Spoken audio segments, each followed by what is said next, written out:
Good morning, everybody, and a happy Monday morning to you. I hope everybody had a nice weekend. I hope you were able to stay warm.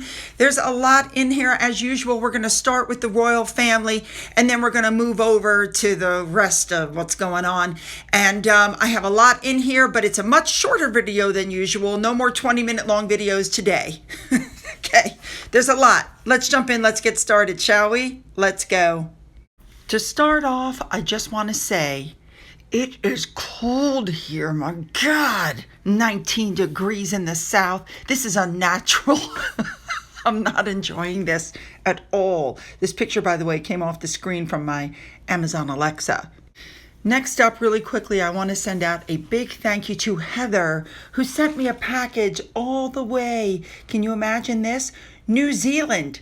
All the way from New Zealand this package came from. I was so happy to get it. A beautiful card, an absolutely gorgeous native wood seashell bookmark. Beautiful. And I'm sorry to report, Heather, your spoon rest was broken when it came out of the package. However, my husband said that he can fix that. I'll keep you updated. I'm pretty sure he can fix that. It's okay. I love it though.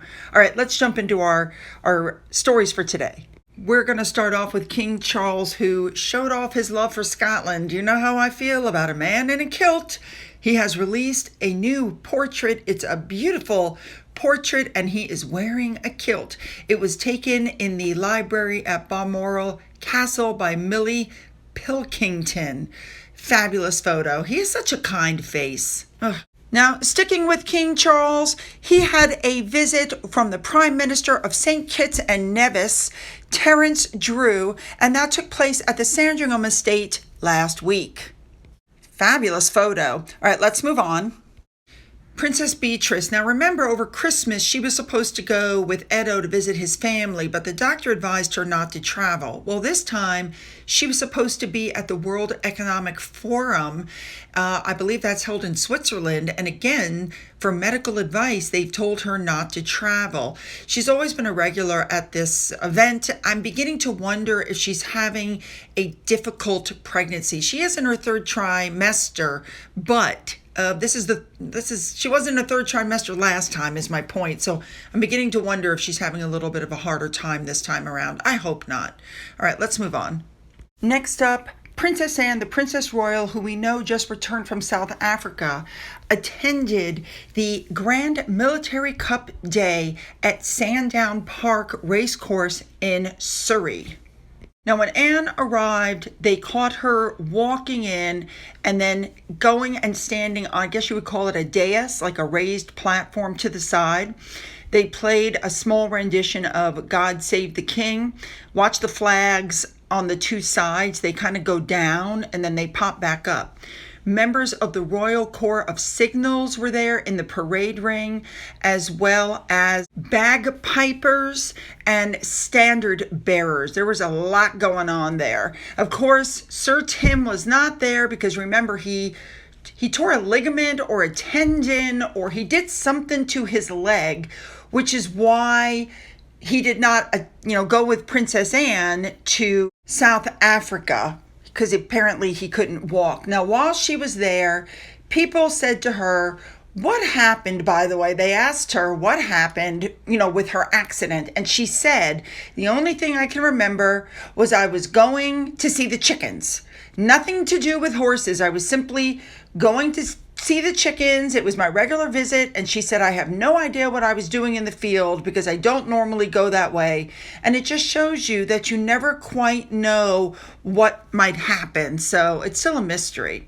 Anyway, she was later seen presenting jockey Douglas White with the trophy after he won the Grand Military Gold Cup. Good for him. And I think Anne looks fabulous. And I think it's wonderful that she's got so much energy and she's still going. Now, I'm saying that she's energetic because when she got back from South Africa, she also officially opened a £2.87 million affordable housing development in Avening. And that took place on Thursday. This was delivered by the English Rural in partnership with Cotswold District Council. They gave 14 affordable homes in an area where house prices are typically more than 16 times the average of rural incomes. That's really impressive. Good for them. for helping to get people into houses who otherwise might never have owned anything. You know what I mean? They're renters for life. But this makes it affordable. Love it. All right, let's move on. I love this next story. Princess Catherine, the Princess of Wales. We know that her foundation, the Center for Early Education, has done a lot of work, and it was announced that the alarm distress baby scale, that came from Catherine. The trial of it has been extended to 8 more NHS sites across the UK. This is a tool which uses facial expressions and activity levels to understand how well babies are bonding with their parents during routine checks. I love that. All right, time to move on to wayward Harry. You know, he's fighting the UK Home Office for his security. He wants his IPP status back. What it basically comes down to is he doesn't want to have to pay for his own security because it's so expensive. So we know he sued, we know he lost, Ravik, and it's coming up again. Well, they're saying that King Charles is really embarrassed that Harry is suing the King's government, for all of this. It's very infuriating. And we know that Harry has tried to shame the King into, interceding in this. And the King is like, I cannot intercede and I will not intercede. I don't think his appeal is going to get him anywhere. I got to be very honest. That's just my personal opinion.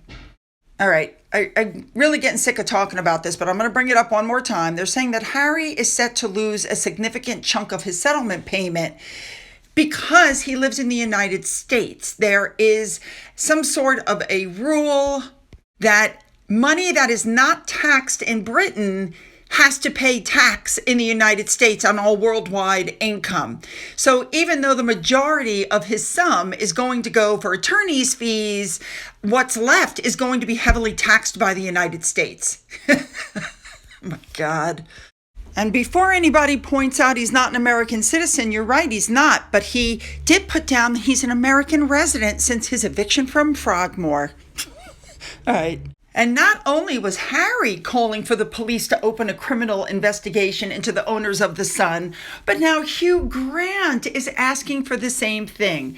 He said that these civil cases are not the right instrument to get to the real truth of what happened. In other words, they've settled, they're not getting their information out, and so now they want something legal to happen.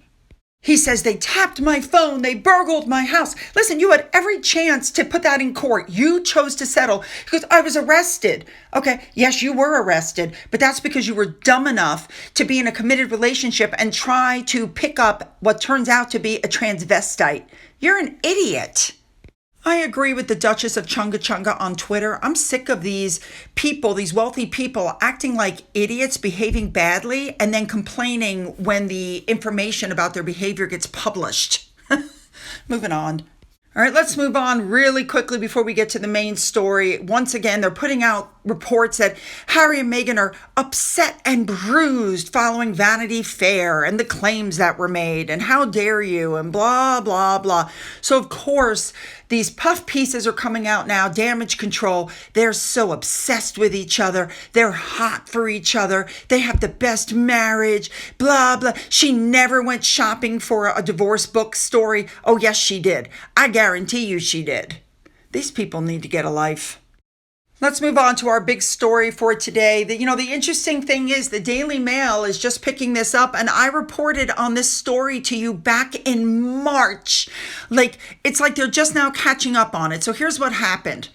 Harry and Meghan, while they were in town for the SXSW Festival, where Meghan appeared, remember, on the stage with Brooke Shields and Katie Couric, Meghan, tell us again about the soap dish commercial. There might be somebody who hadn't heard about it. Do you guys remember that? Well, while they were there, they stopped into this barbecue place and they took all these photos and they put the photos up on social media. And this girl, Clem, her name is Allison Clem, she was seen talking to them and showing them around the restaurant and how they cook the food outside and all of that stuff. Of course, we found out later on the visit was pre-planned and pre-approved by the restaurant. I told you then that they said Meghan was coming by. They didn't know Harry was coming by. And after the visit, the director of operations got a text message from Meghan's representatives saying it was the best barbecue they'd ever eaten. In November of 2022, Clem's Diner was awarded a Michelin star for the barbecue, with the restaurant's website claiming it's one of the top barbecue chefs in the world. As I informed you in March, they didn't vet this place appropriately because the owner was being accused of fraud. What happened was the employee was using a sausage grinder that was missing some safety equipment, and he ended up cutting off several fingers in a horrible workplace accident. So this guy who's left-handed lost fingers on his left hand. Now, while he was in the hospital, somebody showed up with documents asking this person to sign, and what the documents they found out later on said was that this guy was at fault for his own injury. The guy refused to sign it. The owners then reached out to an insurance agency and got a workers' compensation policy because it turns out they didn't have one, which is highly illegal. They requested it to be backdated before this guy's injury, but didn't tell the workers' comp people that there had been an injury.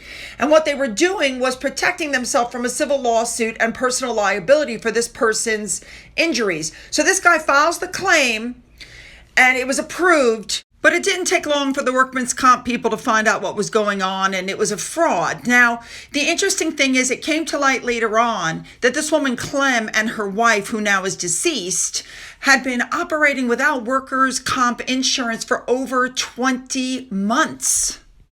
So do you guys understand? They then applied for workman's comp after this guy cut off his fingers, and they signed the application claiming they had had no previous losses, and they backdated it, and they didn't talk about this man's accident. So later on, when the claim was put in, they awarded this guy $350,000 in compensation and became responsible for the care of his injury for the rest of his life. So now Miss Clem has been indicted on a felony charge of insurance fraud. And that happened back in August of 2022, and it's been going through the courts ever since. If found guilty, she will be liable to pay restitution plus double what they gave to Gomez, so $700,000. And in a separate lawsuit, this guy Gomez personally filed a complaint against her and her firm, claiming the incident happened due to unsafe working conditions and training. So it'll be interesting to see how this thing comes out in the end. So my point of this story is two things. Number one, once again, Harry and Meghan didn't properly vet where they were going. And number two, mainstream media is watching the YouTubers and is just now reporting on something I reported on how long ago? All right, thoughts on this thumbnail? I'd like to think I'm getting a little better at it. All right. You guys know what to do. Hit the thumbs up and the like button and the subscribe button, then go down into the description box where you'll find the link to my Twitter, my Gettr, my Rumble, my email, my Amazon wish list, and a physical address. For those of you who've donated to my coffee fund, thank you so much. And as always, you guys, have a great day.